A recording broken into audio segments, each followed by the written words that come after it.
देखिए दोस्तों, उदाहरण नंबर 3 देखिए। वृत्त की त्रिज्या ज्ञात कीजिए। क्या ज्ञात करना है? आर, जिसमें 60 डिग्री का केंद्रीय कोण, कोण कितना है? 60 डिग्री का केंद्रीय कोण परिधि पर 37.4 सेंटीमीटर लंबाई का चाप काटता है। तो चाप की लंबाई कितनी है? 37.4 सेंटीमीटर। ठीक है। पाई का मान हमको 22/7 काम में लेना है। तो देखिए दोस्तों,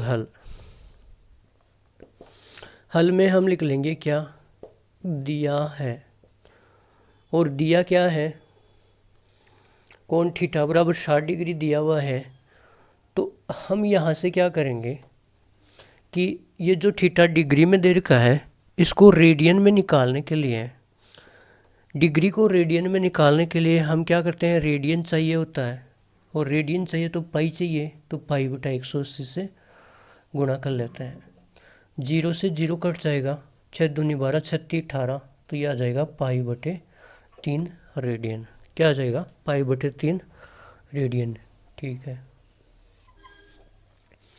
चाप की लंबाई हमको कितनी दे रखी है? 37.4 सेंटीमीटर।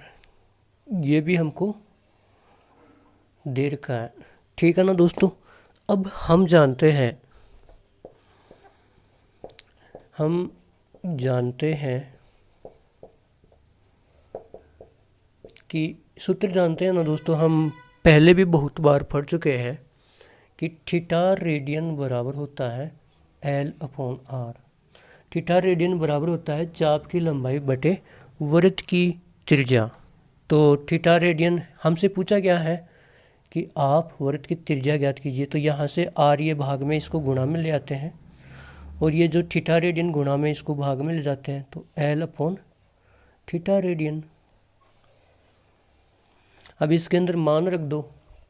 चाप की लंबाई कितनी है? 37.4। थीटा रेडियन कितना है? पाई बटे 3।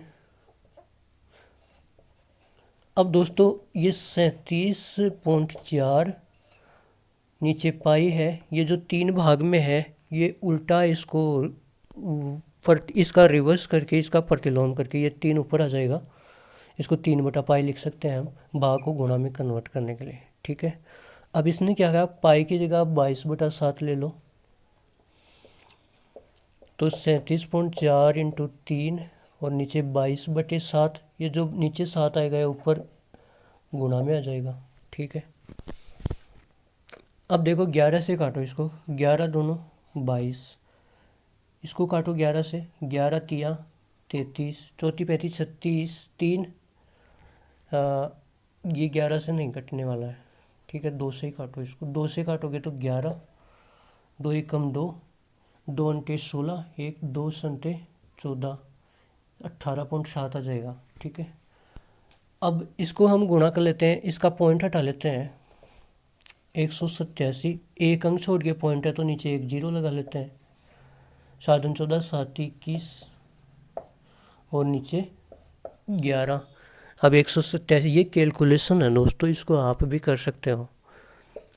187 को 21 से गुणा करेंगे तो 7 8 1, 7 14 को चौका अलग, 8 16 1 17 को 7 अलग 1, 2 एकम 2 1 3, 7 8 1, 7 14 को चौका अलग 1, 8 2 16 1 17 को 7 अलग 1, 2 एकम 2 1 3, 7 12 को 2 अलग 1, 8 1 9 और 3, 7 12 को 2 अलग 1, 7 1 8, 8 1 9 कैरी 3।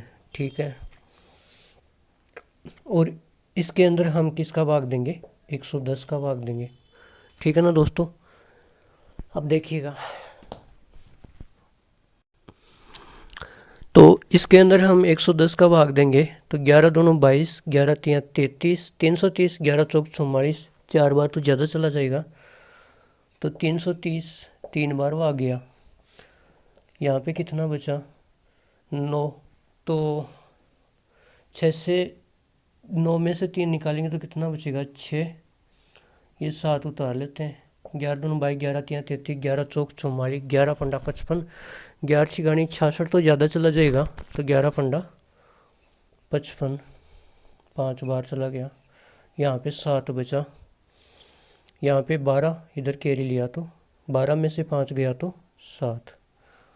ठीक है, अब भाग जाएगा नहीं तो यहाँ पे पॉइंट लगा लेते हैं, यहाँ पे 0 लगा लेते हैं। 11 7 77 कितनी बार गया? 35.7। कितना आया दोस्तों? आर बराबर कितना आया? 35.7 सेंटीमीटर।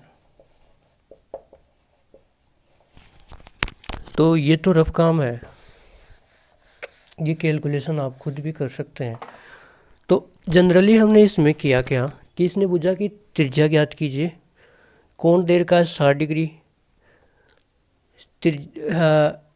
कोण ये केंद्रीय कोण परिधि पर 37.4 सेंटीमीटर लंबाई का चाप काटता है। तो एल की लंबाई दे रखी है 37.4, पाई का मान 22/7 लेना है। तो हम जानते हैं कि जो थीटा डिग्री में दे रखा होता है उसको रेडियन में चेंज करने के लिए π/180 से गुणा करते हैं। तो ये थीटा रेडियन बराबर π/3 आ गया। ये चाप की लंबाई एल हमको 37.4 दे ही रखी है, और हम जानते हैं कि थीटा रेडियन बराबर L/R होता है। तो हमको R चाहिए, तो R को इधर ले आए, थीटा रेडियन को इधर ले आए। L की जगह 37.4 रख दिया, थीटा रेडियन की जगह π/3 रख दिया। 3 ऊपर चला गया, पाई नीचे आ गया, पाई की जगह 22/7 रखा, 22 और 7 नीचे आया, वो ऊपर चला गया। इनको 2 से काटा तो ये 18.7, ये 11 आ गया। फिर इसको 18.7 का पॉइंट उठाया, एक अक्सर छोड़ करके पॉइंट है तो नीचे एक 0 लगा दिया। फिर 7 × 14 7 21, नीचे 11 लिख दिया। इसको गुणा कर लो, गुणा करने के बाद जो भी आता है उसमें 110 का भाग दिया, तो R बराबर हमारे पास आ गया 35.7 सेंटीमीटर। ये क्वेश्चन है दोस्तों, आपको अच्छे से समझ में आया होगा, और इसका डायग्राम कैसा होता है वो भी बता देता हूँ। देखो ये वृत्त है, इसकी त्रिज्या हमसे निकलवाई है। ठीक है, इसने बोला है कि जिसमें 60 डिग्री का केंद्रीय कोण है, एक कोण है 60 डिग्री का, वो परिधि पर 37.4 सेंटीमीटर लंबाई का चाप काटता है। ये यहाँ से लेकर के यहाँ तक चाप काटता है, इसकी लंबाई है 37.4 सेंटीमीटर। ठीक है, तो हमसे R की वैल्यू पूछी है। तो ये है उदाहरण नंबर 3। अब तो उम्मीद है आपको अच्छे से समझ में आया होगा।